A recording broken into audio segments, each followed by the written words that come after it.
with a high degree of certainty, we have him. In custody, right? In custody. Everyone did a great job. We worked with the local police, the governor. Everybody did a great job. You know, getting somebody that you start off with absolutely nothing. And we started off with a clip that made him look like an ant. That was almost useless. We just saw there was somebody up there. And so much work has been done over the last 2.5 days.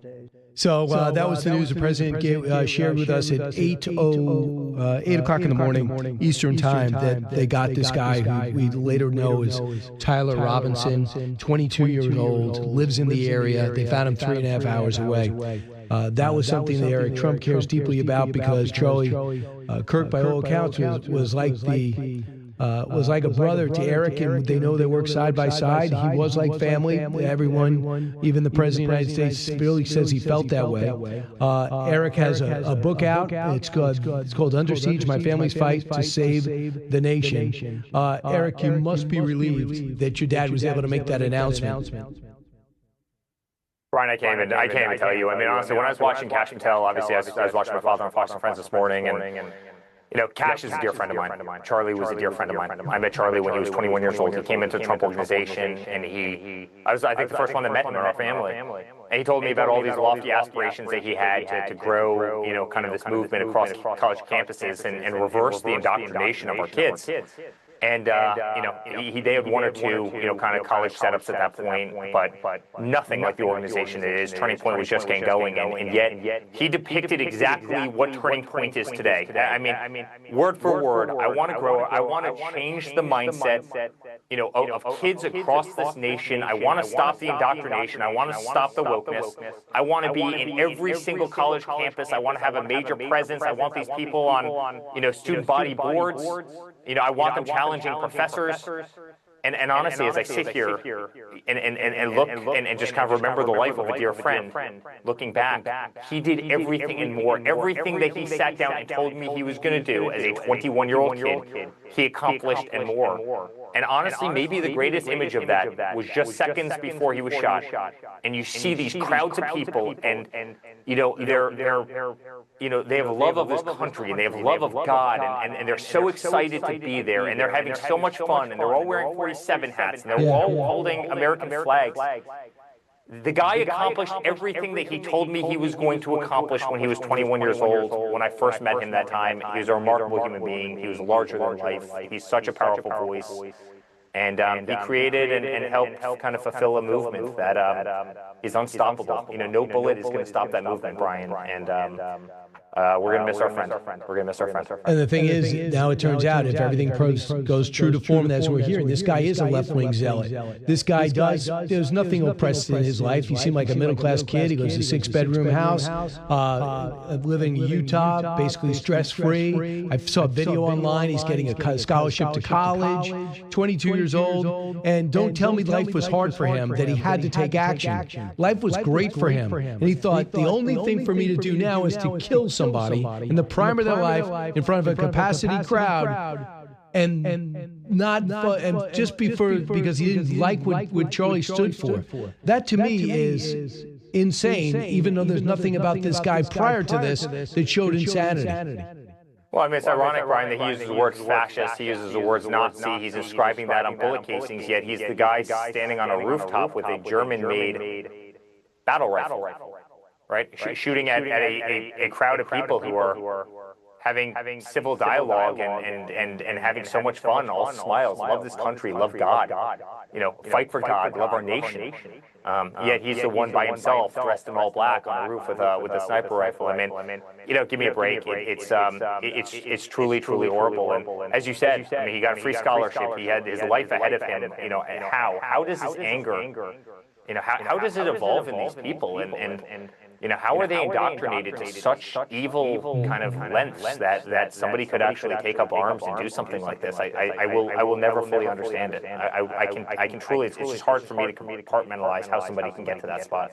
So your book, Under Siege, you have an announcement about the book and where the proceeds are going. So Benny Johnson's a dear friend of mine. I was on a show a little while ago, and he was a dear friend of Charlie's, and he was a dear friend of Cash's, and I'm a dear friend of Cash. I mean, you want to talk about all the circles coming together, where you have one of your closest buddies arresting a guy who was one of your closest buddies, talking about it with your kind of closest friends. It's also surreal. Wow. It's weird and surreal, Brian. But I'm going to donate a portion of Under Siege, so it just hit number one on Amazon. It's absolutely flying, and the whole book, the whole premise is they did everything they could to stop our movement. They impeached my father. They took away our freedom of speech. They gagged us. They indicted us over and over. They went after us absolutely relentlessly. They took my father off of ballots. They raided our homes. They tried to break apart our family. They debanked They debanked us. They tried to bankrupt our family. They tried to shut down our company. They tried to throw us all in jail. I became the most subpoenaed person in American history. And I wrote the title Under Siege before Butler, Pennsylvania, because that's what they were doing. They were laying siege. And then they tried to kill my father the first time. And then they tried to kill him a second time. And then they tried to kill Kavanaugh. And 2 days ago, they killed one of our closest friends, one of the biggest people in the Make America Great Again movement. Right? I mean, if I published this book 2 days later, Charlie would have been in another chapter in exactly what they've done to all of us, which is siege. They wanted to take out our family. They wanted to take out my father. They wanted to take out powerful voices. They're attacking religion. They're attacking our Constitution. They're attacking all of us. They're attacking to everyone listening to this show right now. And that is their siege. And when they couldn't do it with legal lawfare, when they couldn't do it by lies and slander, they did it by violence. And there was never a more appropriate time to publish this book. And in Charlie's honor, I'm going to give a nice set of the proceeds of this book of all sales to Turning Point, because we cannot allow his voice to be extinguished. We cannot allow our voice to be extinguished, and we will continue to stand on that stage in honor of Charlie and everything that he fought so hard for. Eric, I think it's going to take a Trump to really step in, because they do not have an heir apparent. They have talent, but they don't have somebody with his charisma and drive. I mean, they were soldiers. He was the general. So I think that's the problem. Turning Point's got the people. They're going to have the money. They know how to do it. They can put together an event. Now they need the headliner. And it would be great to see some of the bigger names with the Trump movement sustain it, because you have the same message.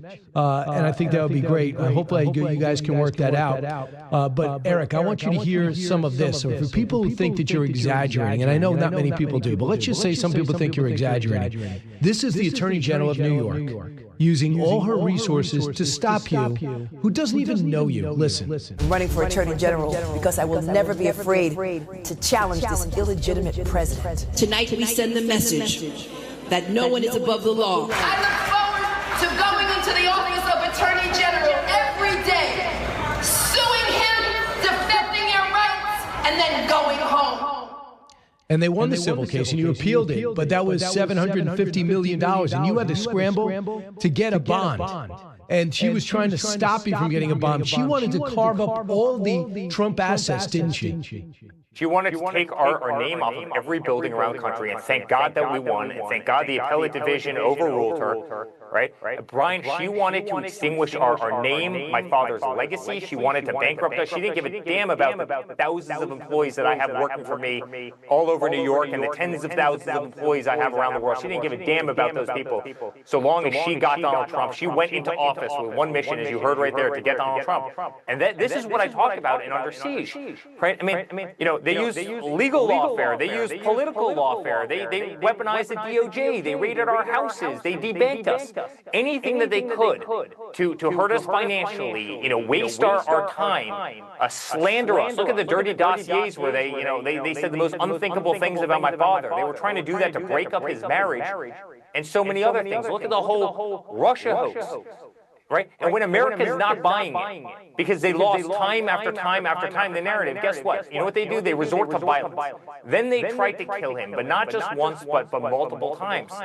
And that's the whole concept of Under Siege. We were getting hit from every side. They were doing everything they could to stop the movement, stop my father's voice.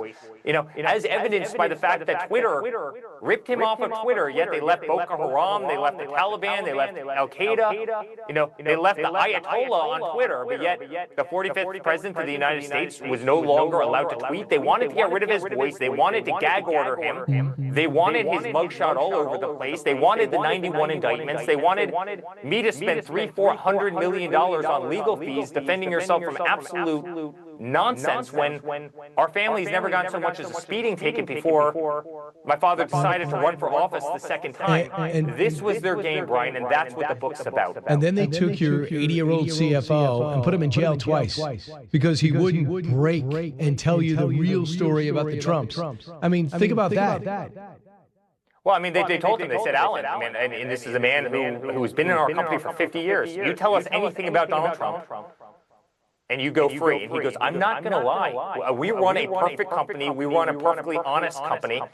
You know, I mean, they ended up getting him because he didn't declare his corporate car on his personal tax returns. Like, I mean, it's like unbelievable. I mean, they sent this 80-year-old guy to jail for having a corporate vehicle. You literally, Brian, can't make it up. But they had crooked judges. You saw that with Judge Merchan. You saw that with Judge Gorin in New York. You know, and honestly, Brian, the scary thing about this for me, thank God we had a lot of zeros behind our name. And thank God our entire family had a big voice. And a lot of what I talk about in this book is my father's voice was taken away by the judge in the New York case. So guess what I did? I wasn't gagged. So I went down on the courthouse of those steps every single day. Oftentimes I was talking to you. And I went down there and I laid out every single fact in the case and why it was a sham and why the guy's daughter was working for the other side. I laid out every one of those facts, and that's what I bring into this book. And, you know, they gagged him, but guess what? They didn't gag me. They didn't gag our family. And we would not stop. We would not back down. We would not cower. And that's ultimately why we beat Hillary Clinton when we were at a 5-to-1 disadvantage fund-wise. And that's why we came back despite being against the entire mainstream media. And we're able to win again in 2024 against the most unthinkable odds. How hard was it to keep the extended family together? Because, you know, when everybody listening to us right now knows, whether they were growing up or they have it now, stress when you can't make the bills, or when somebody's having a drug problem or having a marriage problem, everyone's like, you feel the stress everywhere, you know, people. But you have a stress that's pushing on a family business that if it goes under, everything that you have, you lose, which is basically where your family lives. When you're down, like when there's no cameras and no media, and you're at a big table on a Sunday afternoon, how stressful was it for the family? Well, Brian, I think I shouldered all of that weight. I mean, outside of Washington, D.C., I shouldered it all. I think you know I'm the guy that runs the company. I'm the guy that was getting the subpoenas. My father obviously had executive branch protections under, you know, the speech and debate clause of the Constitution and a bunch of other things, so it was much harder for them to go after him. And so guess where they sent all the subpoenas? They sent them to me. I became the most subpoenaed man in American history, and yet I go to bed every night at exactly 9 o'clock at night. We say 4 prayers with my kids. They say the Pledge of Allegiance. I put them down. No drinking, no drugs, no nonsense.